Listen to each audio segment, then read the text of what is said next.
हरिओम प्रिय दर्शकों, यदि आपकी वृश्चिक राशि या वृश्चिक लग्न है तो इस वीडियो को बहुत ध्यान से देखिएगा, समझिएगा। इस वीडियो में हम समझने वाले हैं कि ये मार्च का महीना कैसा रहने वाला है। इस मार्च के महीने में ग्रहों की क्या स्थितियां हैं, कौन से योग संयोग बन रहे हैं, सभी कुछ विस्तार से जानेंगे। वीडियो को पूरा देखिएगा। सबसे पहले हम ग्रह स्थितियों को जान लेते हैं। तो ग्रहों की बात करें तो सूर्य का परिवर्तन 14 मार्च को होने जा रहा है मीन राशि पर। चंद्रमा का परिवर्तन होता ही रहता है। मंगल की बात करें तो इस समय ये कर्क में गोचर करते हुए वक्री हुए थे और मिथुन का फल दे रहे थे, परंतु पुनः कर्क की ओर मार्गीय अवस्था में बढ़ रहे हैं। और मंगल के स्थिति को तो बड़ा महत्वपूर्ण है कि आप ध्यान दें, क्योंकि आपके लिए सबसे महत्वपूर्ण ग्रह हैं। परंतु अब हम जानते हैं बुध की स्थिति को। तो बुध महाराज के दो परिवर्तन, एक तो 15 मार्च को ये मीन में गोचर करते हुए वक्री होंगे और कुंभ का फल देंगे, परंतु 16 मार्च को अस्त भी हो जाएंगे। देवगुरु बृहस्पति वृषभ का फल दे रहे हैं। और शुक्र की बात करें तो शुक्र मीन राशि में गोचर करते हुए 3 मार्च को वक्री हो चुके हैं, यानी कुंभ का फल दे रहे हैं। और फिर 19 मार्च को ये अस्त होंगे और 23 मार्च को ये उदय भी हो जाएंगे। शनि देव का परिवर्तन 29 मार्च को होगा, यानी कि महापरिवर्तन है ये, क्योंकि 2.5 वर्षों के लिए है। और राहु इस समय मीन में और केतु कन्या में। तो ये है ग्रह स्थिति। इससे योग की बात की जाए तो जैसे जड़ बुद्धि योग, वैभव योग, सुंदर भार्या योग, त्रिग्रही योग, संघर्ष योग आदि योग बन रहे हैं। अब हम जान लेते हैं कि हमें प्रभाव क्या मिलने वाला है। तो स्वास्थ्य के दृष्टिकोण से देखा जाए तो ये समय थोड़ा सा जरूरी है कि आप स्वास्थ्य का ध्यान रखें। स्वास्थ्य को लेकर थोड़ी सी चिंता करने की आवश्यकता है। हाँ, डरने की आवश्यकता नहीं है। थोड़ा सा योग प्राणायाम करिए, स्वास्थ्य का ध्यान रखिए। जो विद्यार्थी वर्ग है तो विद्यार्थियों के लिए देखा जाए तो ये समय कहीं ना कहीं अच्छा तो है। आप बड़ी बुद्धिमत्ता के साथ अध्ययन करेंगे, पर कई बार कुछ ऐसी जो है तो स्थितियां बनेंगी जिसकी वजह से ऐसी जो है तो कुछ शब्द ऐसे निकल सकते हैं, ऐसी स्थितियां बनती हैं कई बार कि हमारे वाणी से कुछ शब्द ऐसे निकल जाते हैं कि बाद में लगता है कि अरे हम ये नहीं बोलते तो अच्छा होता। तो इस समय अपने वाणी को संयमित जरूर रखिएगा। और जो लव पार्टनर हैं उनके लिए भी यही जो है तो ज़रूरी है कि लव लाइफ में स्थितियाँ ठीक हैं, परंतु यहाँ पर आपस में क्या किसको कह रहे हैं और आपस में आप कह कुछ और रहे हैं, पता चला सामने वाला कुछ और समझ रहा है। तो इस चीज़ को ध्यान रखिए कि आप जो कह रहे हैं सामने वाला वो समझ रहा कि नहीं। यदि हम मैरिज लाइफ की बात करें तो मैरिज लाइफ की स्थिति ठीक कही जाएगी, कोई बहुत विशेष समस्या नहीं देखने को है।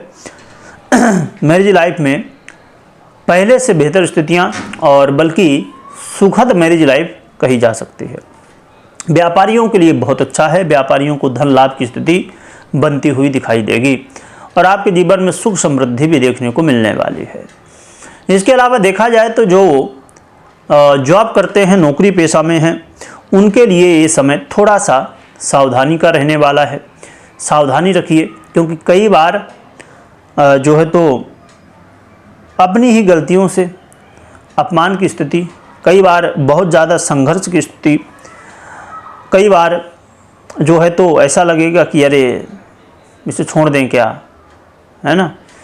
परंतु ये चीज़ें 15 मार्च के बाद चीज़ें थोड़ा सा लगेगा कि हाँ बेहतर हुआ, परंतु स्थितियाँ वही रहने वाली हैं। इसलिए इस मार्च के महीने में करियर को लेकर थोड़ा सा आपको सावधान रहना चाहिए, जो कि स्थितियाँ ये मार्च जाते जाते संभव है कि कुछ थोड़ा बहुत रिकवरी भी करे, है ना।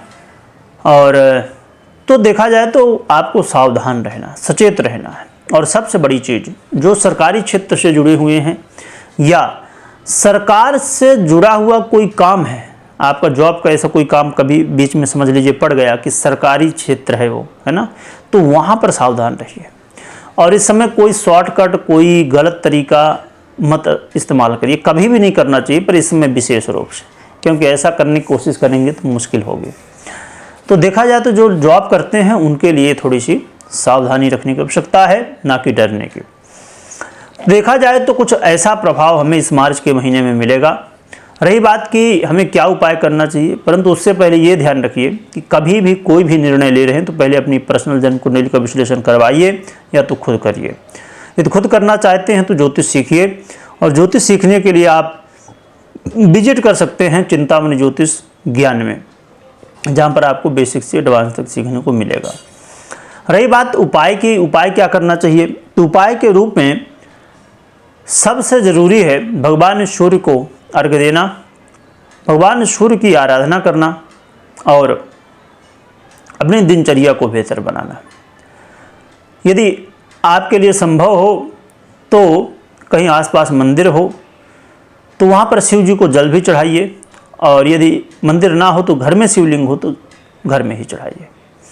और यदि कई बार ऐसी भी स्थितियाँ, कुछ लोग जो अलग अलग जगह रहते हैं कि कई बार ना तो आसपास मंदिर है ना शिवलिंग है, तो ऐसी स्थिति में मन ही मन स्मरण करके किसी गमले में, ऐसी जगह जहाँ वो पानी किसी के पैर में ना जाए, ऐसी जगह कहीं आप पानी डालिए भगवान शिव के नाम से और स्नान कराइए, यानी कि अर्घ्य दीजिए, ये अभिषेक करिए भगवान शिव का। या तो कुछ संभव ना हो तो मन ही मन भगवान का आशीर्वाद लीजिए, नाम स्मरण करिए, मंत्रों का ओम नमः शिवाय का जप कर सकते हैं। तो ये आप उपाय कर सकते हैं। वीडियो देखने के लिए बहुत बहुत धन्यवाद।